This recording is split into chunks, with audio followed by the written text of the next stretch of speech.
டேய் தம்பி, கோட் படம் பார்த்தேன், வேற லெவல் இருந்துச்சு. எஸ்கே கேமியோ ரோல் பண்ணிருக்காடா, சூப்பரா இருந்துச்சு. எஸ்கே என்னக்கா கேமியோ ரோல் பண்ணிருக்காரு? என் வாழ்க்கையில ஒருத்தி கேமியோ பண்ணிட்டு இன்னொருத்தனை கல்யாணம் பண்ணிட்டு போயிட்டா தெரியுமா?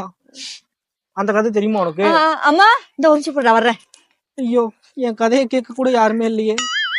ஓகே சார், நாளைக்கு சப்மிட் பண்ணிடுறேன் sir. Okay sir, okay sir. அக்கா, என்னடா யார்கிட்ட பேசிட்டு இருக்க? ஆபீஸ் கால்டா.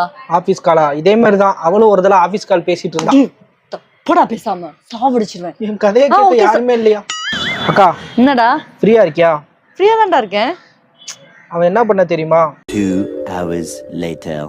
ஒரு நாள் வைகடம் கூட்டிட்டு போயிருந்தேன். அப்ப அவ வெள்ளரி பிஞ்சு வேணும்னு கேட்டா. அதை வாங்கி கொடுக்க கூட என்கிட்ட 10 ரூபா இல்லக்கா. நான் ஓடி போய் என் ஃப்ரெண்டு கிட்ட அந்த 10 ரூபாய் வாங்கிட்டு வரதுக்குள்ள டேய் அக்காவுக்கு பாத்ரூம் வருதுடா. இருக்கா? அர்ஜென்ட்டா இருக்குடா. அந்த வெள்ளரி பிஞ்சு வாங்கி கொடுக்க என் கதையை கேட்க யாருமே இல்லையா? அக்கா,